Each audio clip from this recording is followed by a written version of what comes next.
All right, welcome back, ladies and gentlemen. On this episode, I'm going to be talking about 10 simple ways to manage your money better.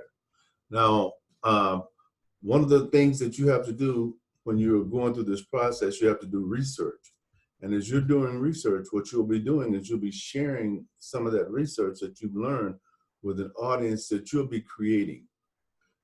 On day one, you don't have an audience. So what you're doing is you're working on creating good content so that when people see that, then they will be interested and they'll view it or they'll read it or they'll listen to it, right?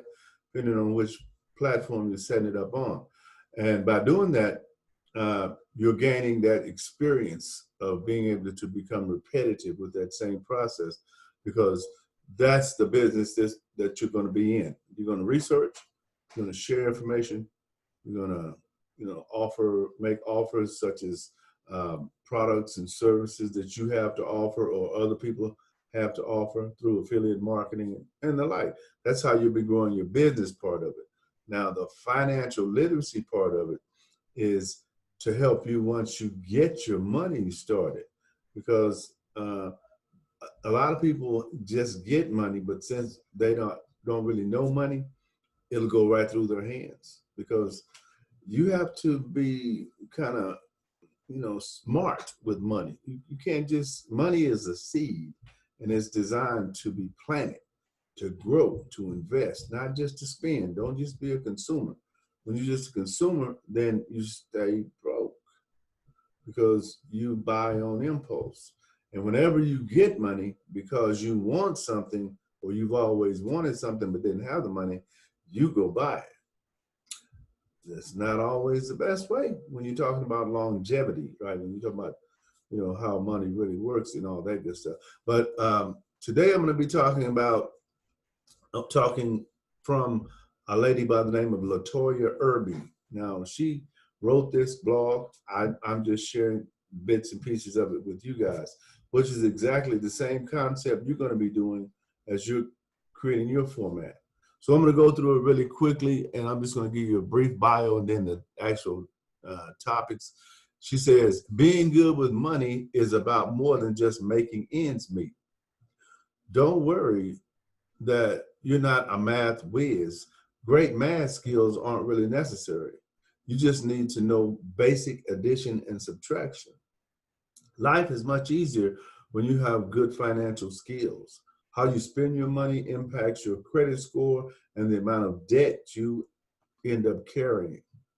If you're struggling with money management issues such as living paycheck to paycheck despite making enough money, then here are some tips to improve your financial habits.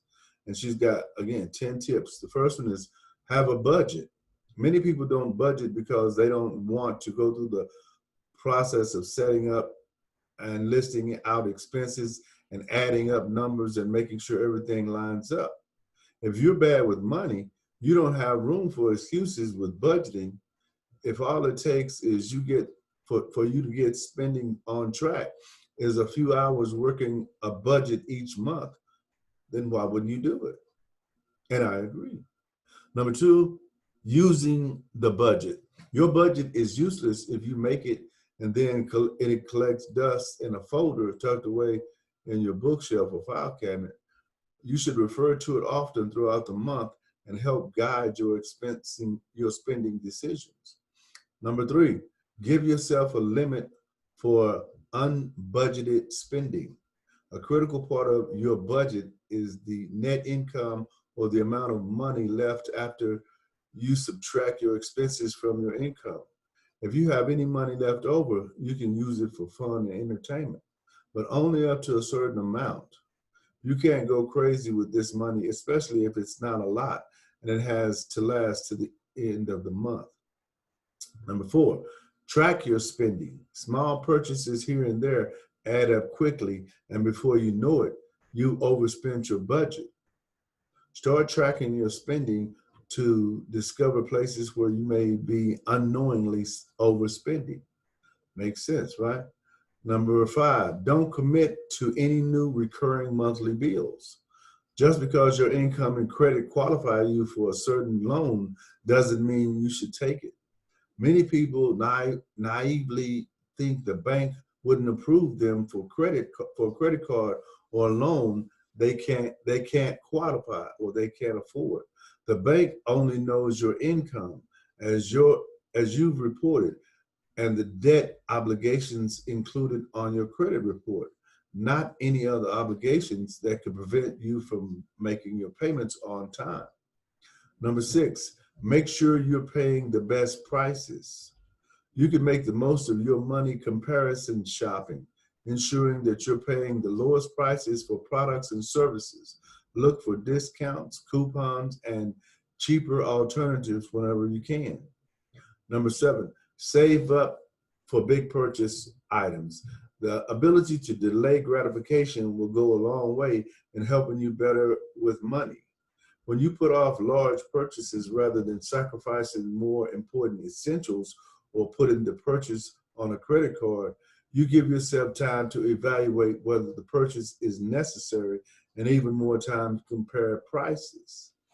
Number 8, limit your credit card purchases. Credit cards are a bad spender's worst enemy.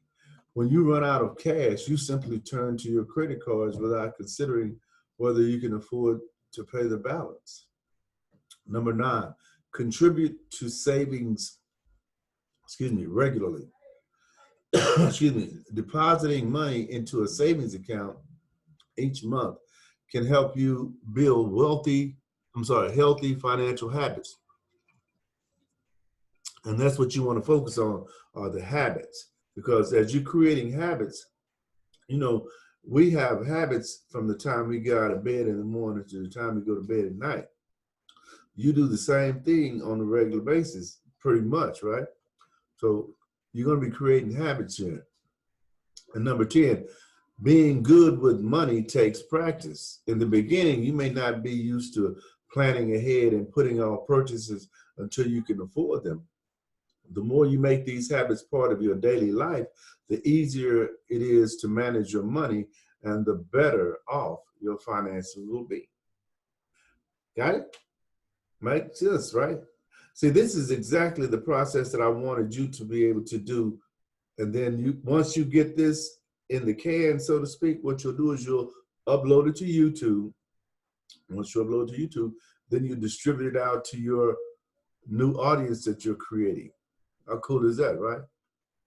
All right, well, listen, I'm going to see you on the next video. Remember, I'm going to make one a day, 5 days a week, for you guys to pay attention to and learn from. Gotcha. All right, until the next time, my name is Larry James. My company is Speak with Larry. And as always, share with someone else what I've shared with you.